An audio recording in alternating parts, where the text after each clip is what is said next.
In this seemingly peaceful city, there are over 200,000 ninjas living in hiding, among everyone. Some hide in schools during the day, some at night disguise themselves as supermarket cashiers, and some are office workers in companies. They are ninjas. Once they receive a mission from the organization, they must be ready to enter combat mode to maintain peace in the city. However, in recent years, some ninjas have betrayed the organization, escaping control and becoming rogue ninjas. Even, they've upgraded their weapons to modern, high-tech ones. Shuriken can automatically change direction to pursue a target. Once innocent people are targeted by them, death is the only way out. They lurk everywhere like ghosts, causing chaos. The era of lawful ninjas is gradually collapsing. Meanwhile, in a rented room, Kuro holds a toothpick and gently places it in a straw, aiming straight at the ceiling. This is Kuro's most frequent daily exercise. Some might think he's an unemployed slacker, but in reality, he's waiting for a mission, because his true identity is a ninja hiding in the city. As Kuro was feeling bored, a knock finally came from the door. As expected, it was his superior, disguised as a delivery person. This time, he had arranged a new mission for Kuro, requiring him to infiltrate a high school to find a rogue ninja. Kuro, who was bored out of his mind, immediately accepted the mission. Inside the express delivery box was a school uniform and a combat suit. The combat suit, with just the press of a switch, the covered part of the body will become invisible. But this invisibility suit seems rather useless. I'm afraid even an idiot would notice this half-assed invisibility. Just then, a cry came from the next room. It turned out to be the neighbor girl who shares a toilet with his room. She couldn't reach the toilet paper roll, so she asked Kuro for help. "If you dare to peek, I'll kill you." Being a gentleman, he would absolutely not peek. Kuro closed his eyes and slowly moved towards the roll of toilet paper. However, after he jumped down with the paper, he accidentally turned around. "Here's the paper, go to hell." Elsewhere, Suzuki, who is also a ninja, had just received a mission from the organization, so she immediately went to the designated location to deal with the traitor. This time, the target was a Slavic man. Unexpectedly, before she could even get close, the opponent came to her. The man had a modern weapon. Suzuki moved in time to dodge, using her signature high-heel throwing move. They say, no matter how good your martial arts are, you'll be helpless against a gun. But the ninja Suzuki also had her own hidden weapons. Then she jumped down, intending to engage in close combat. But she still underestimated his strength. Even when kicked in the family jewels, he remained steady. On the overpass, the superior was quietly observing the fierce fight between the two. Normally, he wouldn't interfere. Ninjas always need to complete missions alone, because it's related to the promotion exam from a lower rank to a mid-rank ninja. But Suzuki didn't expect the opponent to be so strong. The man even turned the tables and gained the upper hand. At this moment, he seized the opportunity and grabbed Suzuki's throat with one hand. When she was about to suffocate, Suzuki used an electric baton to attack his waist. However, facing a 100 kilovolt current, the man remained standing and even punched her far away. Suzuki fell to the ground, unable to fight back. The man now picked up his gun, ready to finish his opponent.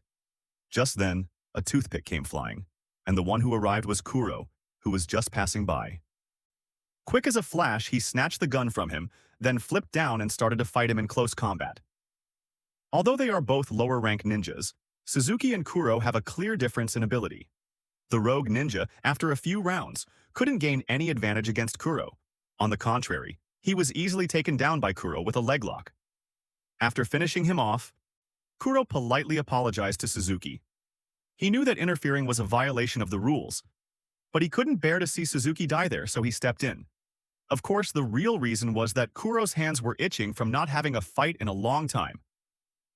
Although his rank is still a lower-rank ninja, no one has yet been able to force him to use his full strength. As for the mission to eliminate the traitor in the upcoming school, he just hopes to meet an equally matched opponent. The next day, Kuro wore the uniform and went to school to register. But to his surprise, there was also a girl named Ayaka also registering as a transfer student. "Hello? You're standing in my way." The two became rivals from their first meeting, quite literally. Coincidentally, they were placed in the same class. But as transfer students, they both had to take a placement test.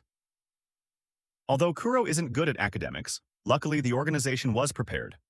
After walking around the classroom looking for a seat, he finally chose the seat next to Ayaka. But this action made her misunderstand. She thought he must have a crush on her to sit next to her. In fact, Kuro had a reason for sitting there. It was because there were rice grains on the floor, left by the organization. They were left there beforehand. They were a code for the test answers. But before he could even start cheating, Ayaka suddenly screamed in terror. She mistook the rice grains on the floor for insects. Luckily, the teacher just thought the floor hadn't been swept clean. So, he told Ayaka to get a broom and clean it up. Kuro realized this was not good. He made his eraser fall to the ground, then pretended to bend down and quickly used a hidden weapon. "Look at the floor for me, teacher." "Teacher? What?" Seeing this, the teacher hurriedly explained. While the two were arguing incessantly, Kuro had already finished copying one answer sheet. However, as he prepared to copy the next sheet, the teacher walked by and stepped on the rice grains. "It's a disaster. How can I do the test with such a mess?" To make matters worse, the teacher now personally came over with a broom. This time, the rice grains were completely swept away. Finally, with no other choice, Kuro had to use his ultimate move. Water was seen flowing from his pant leg. Ayaka, who was about to return to her seat, was suddenly stunned. "Isn't that pee on the floor?" With a pained expression, Kuro immediately explained that he was too nervous about enrolling and drank a lot of water last night. That's why he was overflowing like this. He hoped the teacher could go easy on him for this test. His ultimate move indeed worked. The teacher quickly comforted him, telling him not to be sad. Even if he handed in a blank paper, it wouldn't affect his enrollment. Kuro, learning this, finally breathed a sigh of relief. After successfully enrolling, he didn't leave right away. To quickly find the hiding rogue ninja and complete his mission, he decided to get close to Ayaka to scout out the school situation. But by the time they reached her front door, they still hadn't said a single word to each other. Kuro still wouldn't give up. He even invited Ayaka to his place. Being a seasoned loner, he didn't know that a girl wouldn't so easily go home with a guy she just met. But surprisingly, Ayaka agreed. She just thought Kuro was probably smitten with her. Unexpectedly, the way Kuro entered his house stunned her. But since she was already there, she had no choice but to follow. Luckily, Kuro still had some manners and helped her climb up. Being an introvert, to start a conversation and close the distance, he decided to go inside and get some beers for a slow chat. This made Ayaka misunderstand even more. She asked if he was planning to pretend to be drunk to do something naughty. Kuro was flustered. Not knowing what to say, he just picked a random topic. After this interaction, Ayaka gradually let her guard down. She said that this high school was formerly a military base. Rumor has it, there's a secret laboratory somewhere in the school. No student who went in there ever came out alive. Hearing this, Kuro immediately realized this might be related to the rogue ninja. Seeing that it was getting late, Ayaka said goodbye and prepared to leave. Thinking she could easily get down from the roof, she unexpectedly slipped and fell straight down. This naturally gave Kuro a chance to be the hero and save the damsel. He leaped up and held Ayaka tightly in his arms. Although he was prepared to cushion her fall with his body, as soon as they landed, the ninja suit automatically activated its airbag mode. Luckily, Ayaka had passed out and didn't discover the secret he was hiding. Back in his room, his roommate's behavior left him dumbfounded. The roommate tried to explain that he was just wearing it out of curiosity. It turns out that yesterday, after being fired for the 99th time, as soon as he got home, he saw a piece of dried squid floating in midair. To protect his neighbor's property, he reluctantly put this toy away. However, when he turned around, he almost wet his pants. He saw a ghost with a glowing face staring at him. He was so scared he thought he was haunted. Hearing this, Kuro was immediately interested. He wanted to see who this ghost really was. So that night, he hung the dried squid back in its original place and waited for the ghost to visit. Unexpectedly, the ghost he was waiting for was actually just a high school student. The boy was seen sneakingly squatting down, then using a drone to start fishing for the dried squid. Also, the ghostly light from last night was just from the controller's screen. Without a second thought, Kuro took out his electric baton and zapped him unconscious. But coincidentally, this student named Eita was also Kuro's classmate. After learning the truth, the roommate didn't blame him. After all, it's a young person's passion, which is understandable. Moreover, Kuro really needed a companion at school. So the next day, the two went to school together. However, Ada was the target of the school bully. He hadn't even reached his seat in class before the guy stuck out his foot to trip him. But naturally, Kuro wouldn't stand by and do nothing. Along with the bully's scream, Kuro's action instantly won the affection of countless female students. The girl sitting next to him saw he didn't have a textbook and kindly offered him hers. After Kuro thanked her, he saw Ayaka looking jealous. But he wasn't here for romance. At this moment, a flash of light hit his face. This was the exclusive signal of the ninja organization. Could it be that besides him, there was another ninja member in the school? So he immediately wanted to go out and meet the person. However, the act of brazenly leaving class without permission from the teacher was indeed a bit arrogant.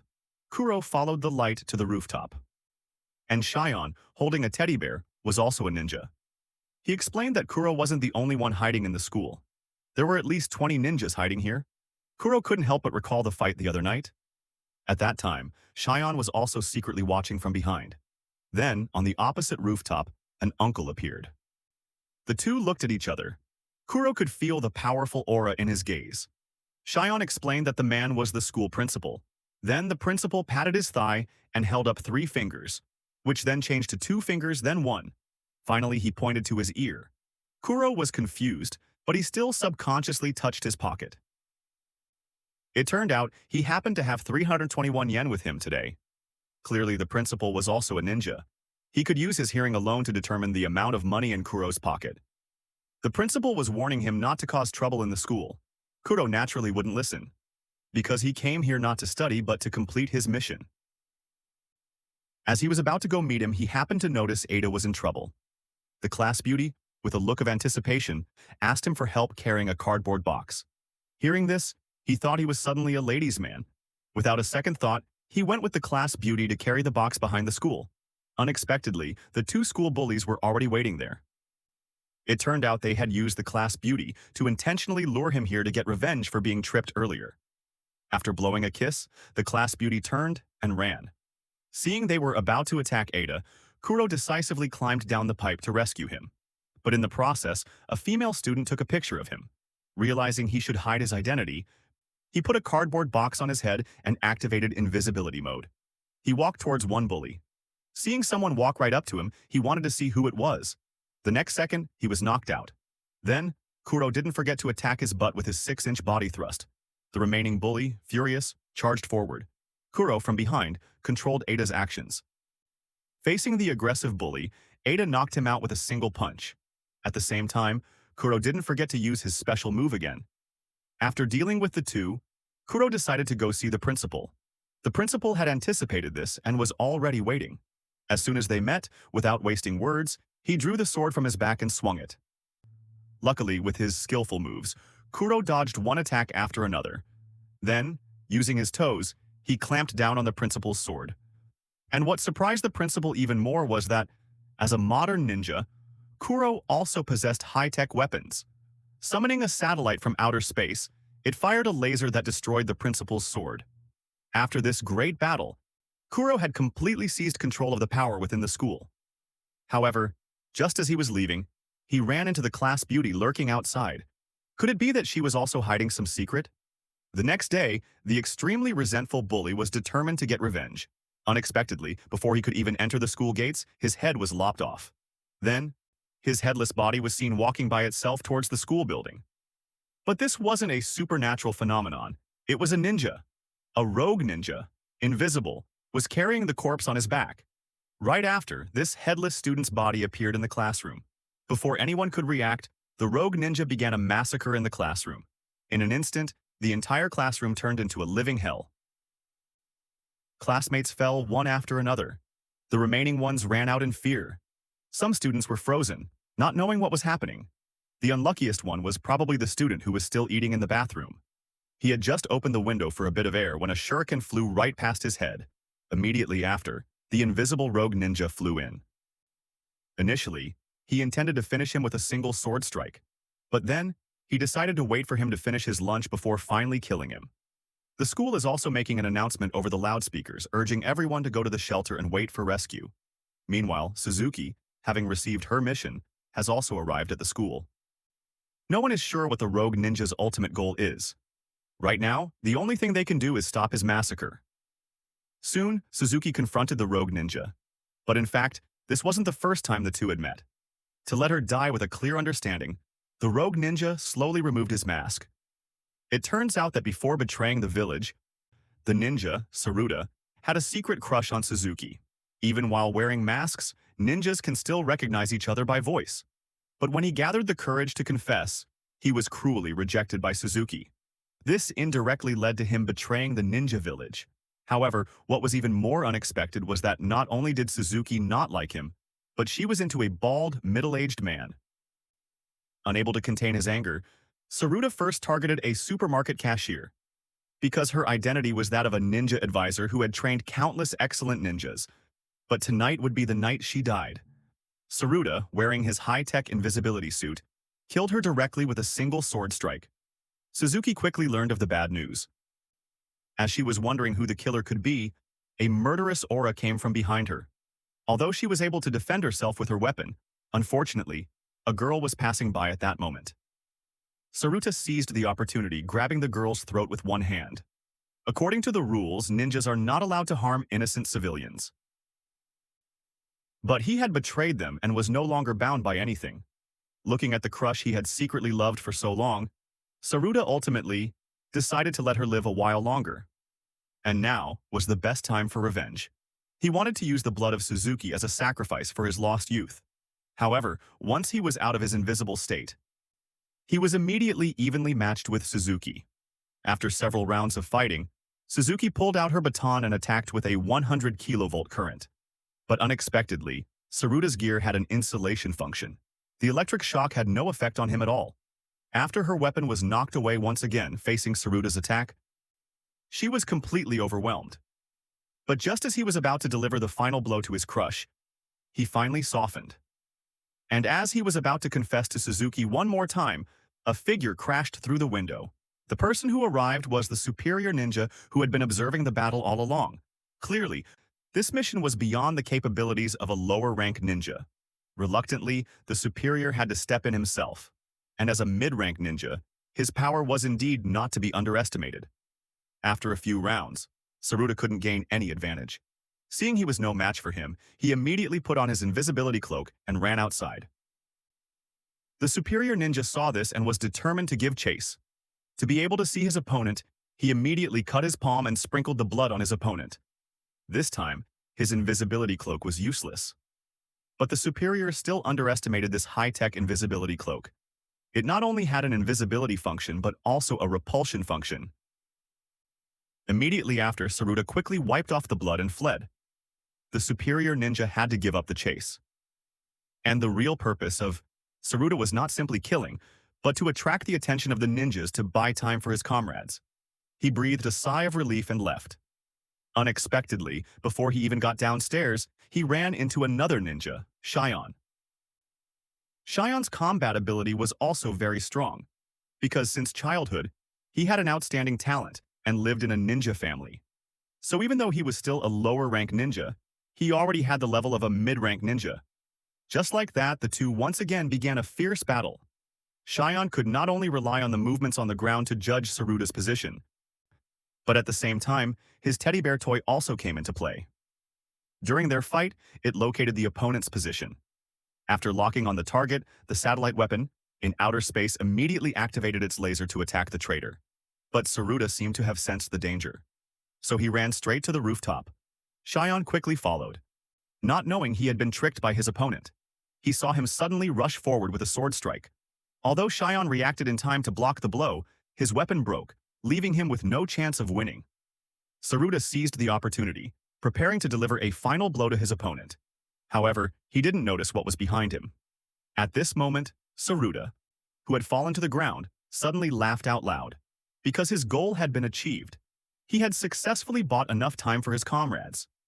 In addition, another rogue ninja had, via a rocket, infiltrated the satellite.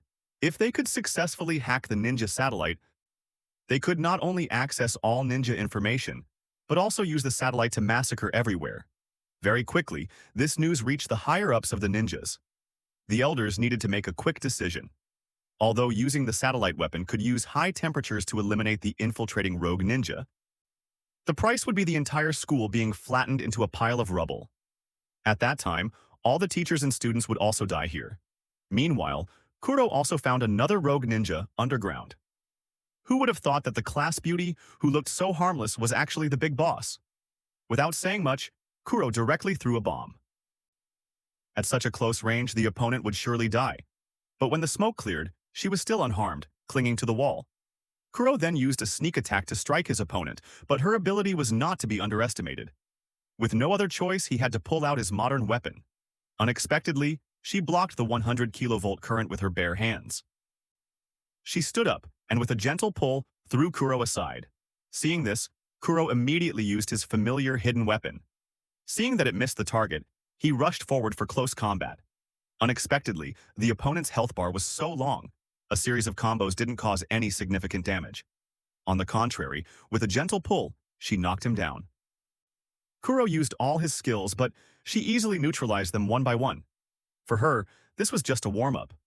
She even did a few boring aerobic moves to taunt him. After a smooth combo, she once again kicked Kuro away.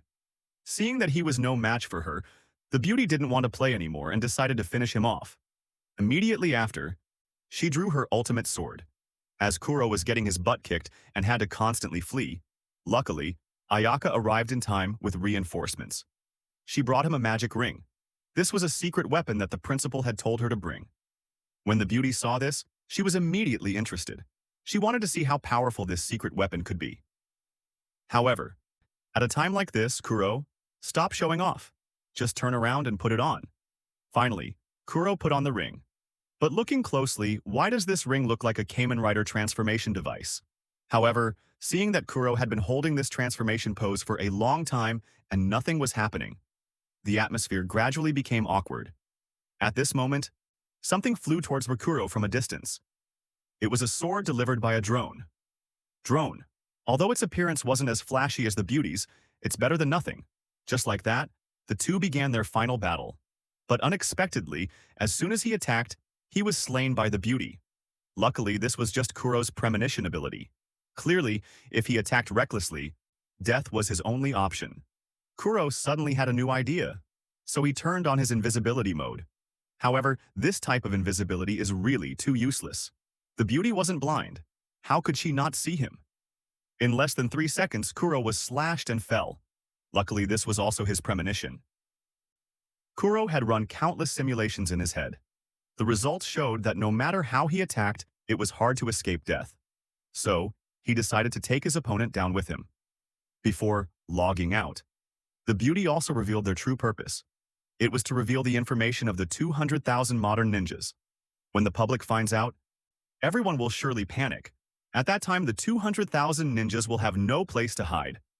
As soon as she finished her words, she completely collapsed. Although Kuro still had a breath left, he wouldn't be able to hold on for much longer. Ayaka carefully helped him walk out.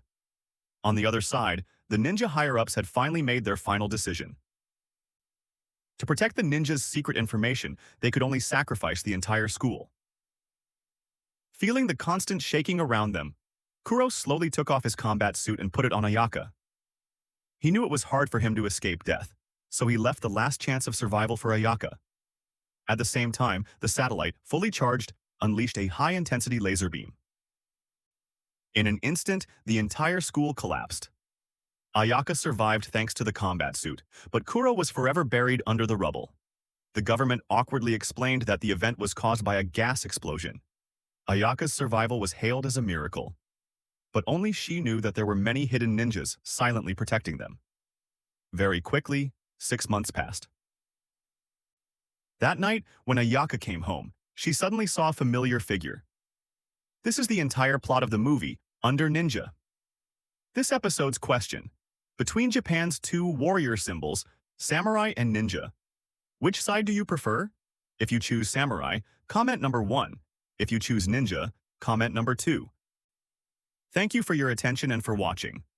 Goodbye and see you again.